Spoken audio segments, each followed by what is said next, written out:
Today we're going to be talking about instructional design and distance education. I chose this as my expert topic because I think it'll greatly benefit me as my role as a future educator, specifically the fact that education is growing in the online community and I need to know how to deliver the content effectively in the online area. So just a quick refresher about what distance education is. It is a planned and mediated instruction that the teacher and the learner are separated by location. It can be synchronous or asynchronous. Asynchronous allows a little bit more flexibility, and synchronous has a little more face-to-face interaction with online video conferencing. Time is not a critical element in distance education, but the distance and the use of communication technology is very critical. Educators rely on this technology for instructional delivery. And the educator is primarily responsible for designing the learning experience, guiding students' learning, providing direction, issuing feedback, and issuing grades. So that is an important role to help the students in distance learning succeed. Just a little background of instructional design and what you need to know to begin. It's an essential that the educator of the program knows the learner and their skill sets. Are they digital natives or are they digital immigrants? And we'll discuss what that means further on in detail in this presentation. Define the implications for the online learning. Are they using it for an exploratory tool? Does it offer a comprehensive learning experience? Is it something that's going to engage learners, empower learners to be in charge of their own learning? The goals should be clear and measurable to ensure that the students know their expectations.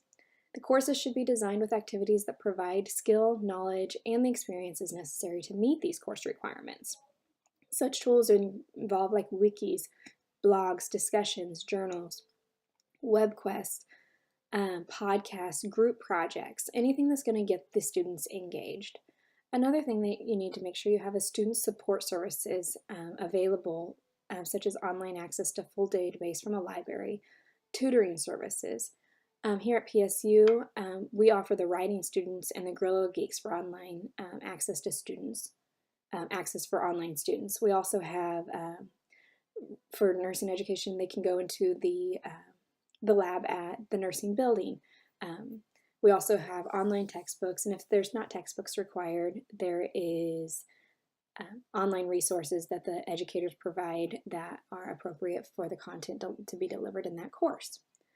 The readiness of the institution and the student is also very critical when beginning to implement a distance education program. Just some general facts about education and nursing. Right now, there's over 75,000 qualified applicants that are turned away each year in the United States because of lack of nurse faculty, clinical sites, and inadequate education budgets. Also, it's been reported by over half of all U.S. nursing programs that there's a cumulative total of 1,236 full-time faculty vacancies in their program.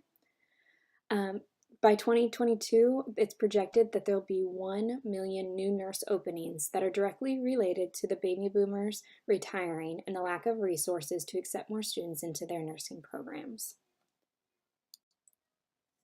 In distance education, it's important that we address all types of learners, and a distance education is a growing popular method specifically to adult learners. So it's important that we know the characteristics of an adult learner, and some of those characteristics are that they have more and different types of learning experiences. They prefer difference in personal learning styles. They're more likely to prefer being actively involved in their learning process.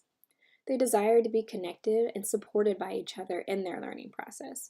Adults also have individual responsibilities in life situations like full-time jobs, families, that will affect their learning also.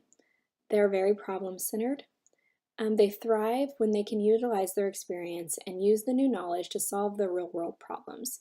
To fit the desire of adults, the course will be organized, well-defined, and relevant to their personal goals. So that's one of the most important, is that adults know their purpose. Just a personal reflection of why I chose this. First off, I'm currently a student who's enrolled in distance education, and throughout my program I have identified what I feel has been effective and not so effective and what I would change. Secondly, I'm a future educator, and I will benefit greatly from learning how to effectively teach distance education using technology and to learners of all ages. I will use what I've learned from this research and this presentation to improve on the methods that I found to be ineffective and focus on the future of education through the use of technology. And throughout my discussions, multiple of my peers, you all, have described that there's a lack of personal interaction in nursing education online at this point, and I would like to find a way to promote that engagement and personal interaction in distance education. Also, currently, there are over 5 million students now taking one or more distance education courses. So, as you can see, it is a thriving method of education.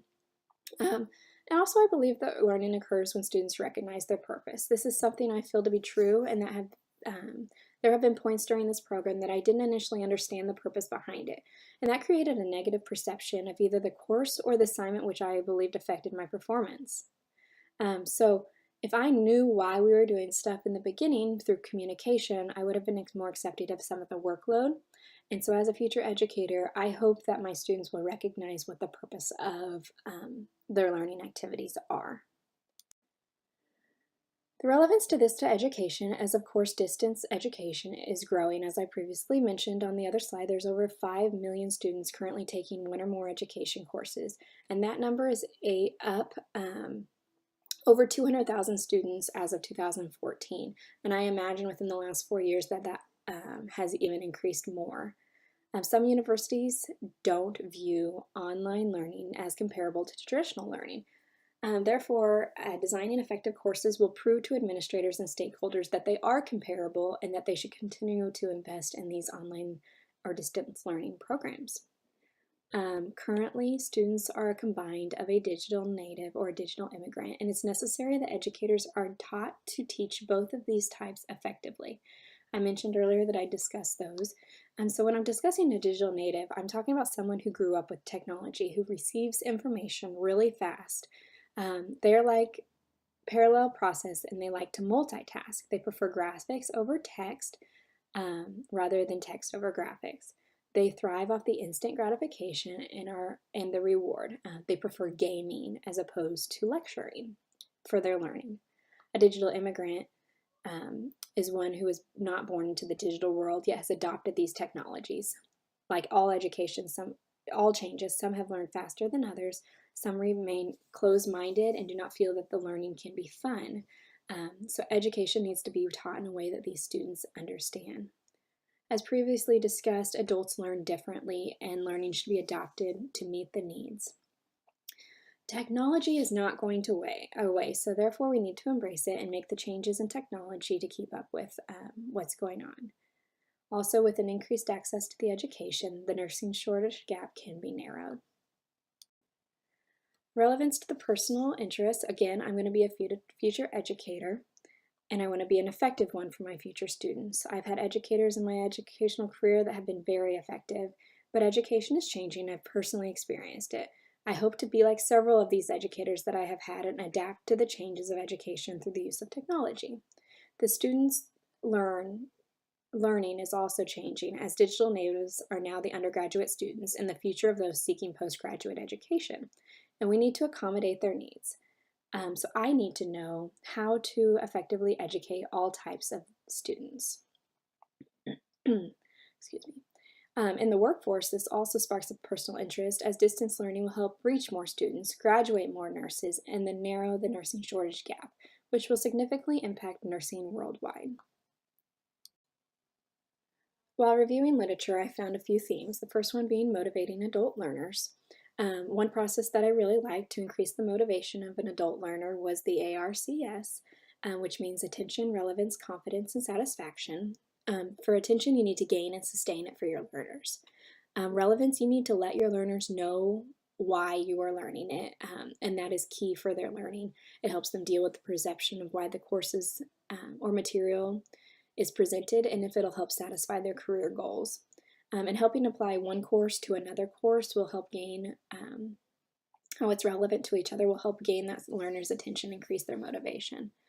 Helping the student gain confidence by convincing them of what they're capable of accomplishing providing immediate feedback and emphasizing their strengths, and highlighting specific ways to help them grow will help motivate them also.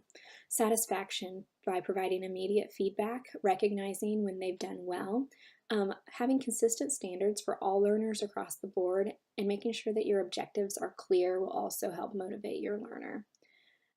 As the adult learning theory states, that adult learns best when information is immediately available and relevant to their goals and can build on existing knowledge and experiences.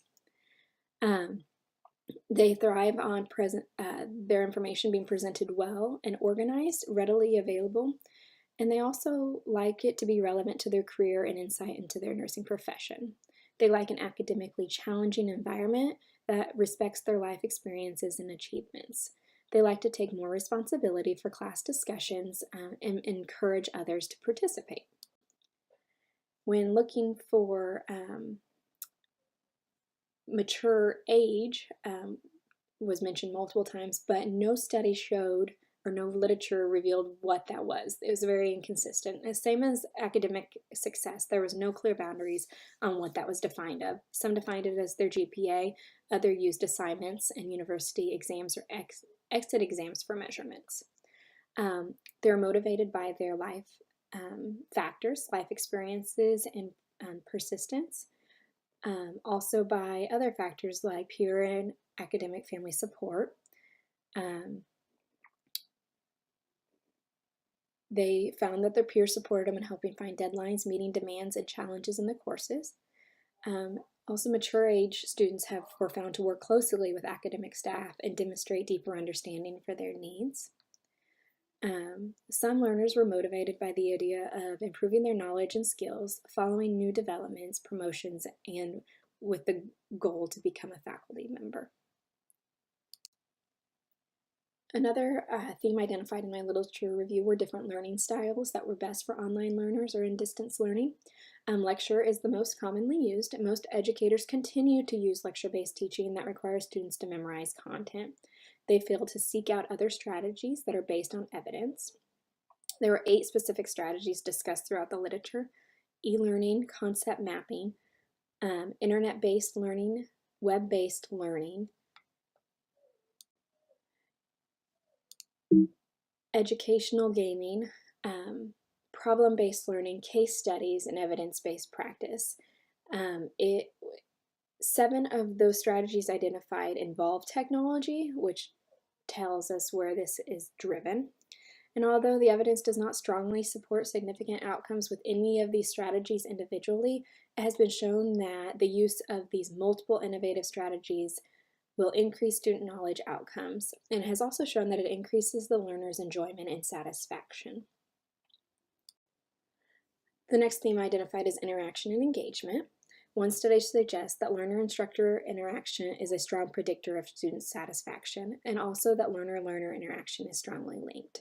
Twitter has been used to promote interaction for learners on the go. One faculty in a nursing program generated a list of thought-stimulating topics to prompt comprehensive exam study, and they found that it was an effective way to energize study. Virtual health assessment is another technology used for student interaction and engagement. One popular system, the Learning Exchange Reverse Demonstration, uses virtual tools such as video, otoscope, and audible stethoscope, streamed through a live classroom to assist with health assessment and building skills. Discussion is another great strategy that was found to be used online for student interaction and engagement. It was necessary that faculty appropriately design these discussions, though, with care and attention, so that it will stimulate a meaningful conversation. So the instructor is in charge of facilitating, mentoring, and moderating these online discussions to promote engagement. As previously discussed, gaming, case studies, concept mapping are all great ways to keep students engaged and interacting. There are going to be significant changes in education as they adapt to the new technologies. Different strategies are going to lead to more retention in all types of learners. These instructors are going to be subject to extensive training on how to utilize new technologies and adapt teaching methods. There's a significant force driving this need for curriculum reassessment and the perception of students. But there's also barriers noted. Students in distance education. Students are self-organized. Poor control from the instructor, lack of effective interaction, and sense of isolation could lead to decreased level of satisfaction with the online learning environment. Legal issues involving copyrightable work could also pose an issue, although the Teach Act of 2002 does permit the performance and display of the copyrighted material for distance educators. The quality of the program must be determined, and faculty must understand how to evaluate quality. The perceived quality of education could keep students, administrators, and stakeholders from pursuing distance education. The lack of joint effort from students, faculty, and administration could also be an issue. Not having all parties on board, students, faculty, and administrators must have that joint effort to allow for full learning potential, which will lead to higher quality online education. For the future of distance learning, we're going to continue to embrace technology. We're going to help students find motivation and make accommodations to help them reach their goals. We will use multiple teaching strategies that will help lead to knowledge retention in all different learners, and we will use continuous ongoing evaluation to help determine the quality for our future students. So using informatics in the instructional design of distance learning, using resources such as online tools, teaching strategies, being aware of the different learning styles, specifically the different digital natives and digital immigrants, and making online learning easily accessible, affordable, and providing extensive training to educators will benefit education and healthcare as a whole. Distance education and the use of technology will allow for more students to be accepted into the nursing programs, graduate, and be placed into circulation, narrowing the nursing shortage gap, improving patient and nurse satisfaction, and improving patient outcomes and safety. As distant learning continues to grow and be evaluated more, it will help convince stakeholders and academic officers of the quality of distance learning. They already believe that the online education is critical for their overall strategy. Web.0 has already developed multiple tools that have opened up multiple education opportunities, and it's going to continue to do so as we adopt more technologies into education and healthcare. Thank you for listening to my expert topic, and I hope that this will help me become an effective educator.